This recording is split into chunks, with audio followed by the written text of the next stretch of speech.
Rich Goldberg, senior advisor at the Foundation for Defense of Democracies. I know you track this very closely. What's the most important thing you're watching today? Are we in an escalation trap?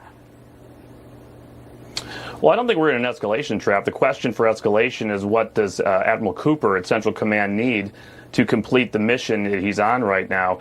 It does not appear that we are launching operations to bring down the regime. We have economic tools that are underway to do that, a strangulation via the blockade and other measures. What we are seeing is Project Freedom underway 10 nights in. And so the question the president will have to Admiral Cooper is, where are you on the target set that you had developed for Project Freedom? That's to get shipping going through the Strait of Hormuz. Are we actually seeing shippers continue to move? Can we protect them? Have we degraded their ability? What else do you need to degrade that capability to hit the strait? I think that's the president's focus, because that's what we need for the oil markets, and that's what we would need to bag all the wins of Operation Epic Fury. Rich, some of your colleagues for the Foundation of Defense of Democracies writes this: Tehran has a wartime advantage over Washington because the ruling Iranian elite wants to fight and has been willing to endure far more pain than Donald Trump has. Do you agree with that, Rich? Well, obviously, the regime does not have political constraints. They don't worry about the oil market. They don't worry about prices for their people.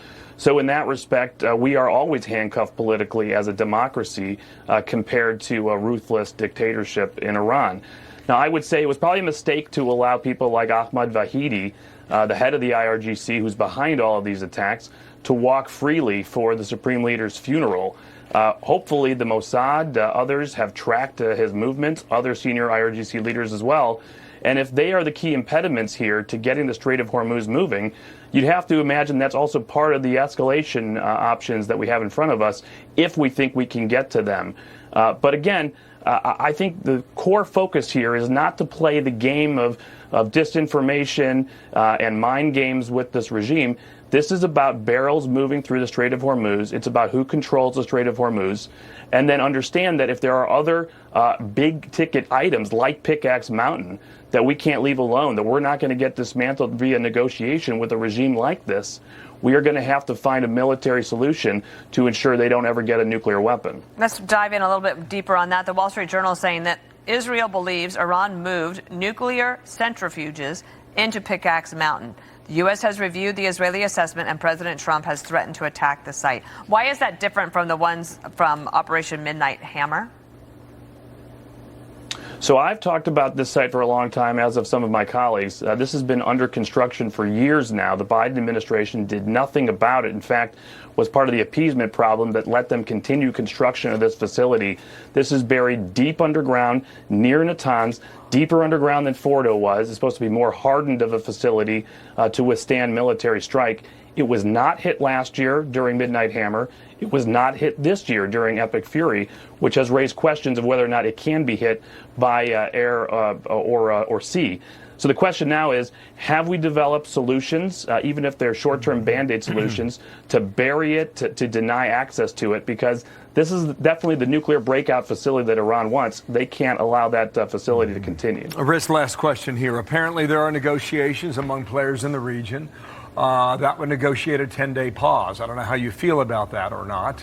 And then part of the negotiations would allow the Iranians to charge some sort of fee for ships that go through the islands that they control, but at the same time allow the international Omani route to continue.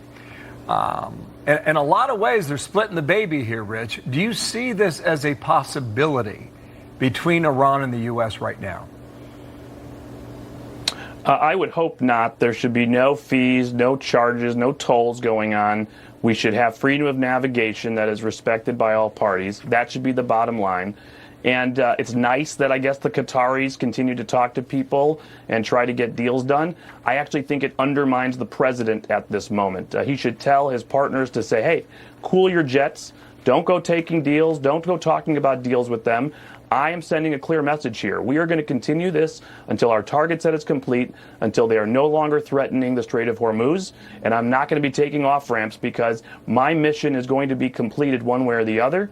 And if they get that message, you might actually get the diplomacy to work. All right, Rich Goldberg, thanks for kicking us off this morning. Thank you, Rich. You bet.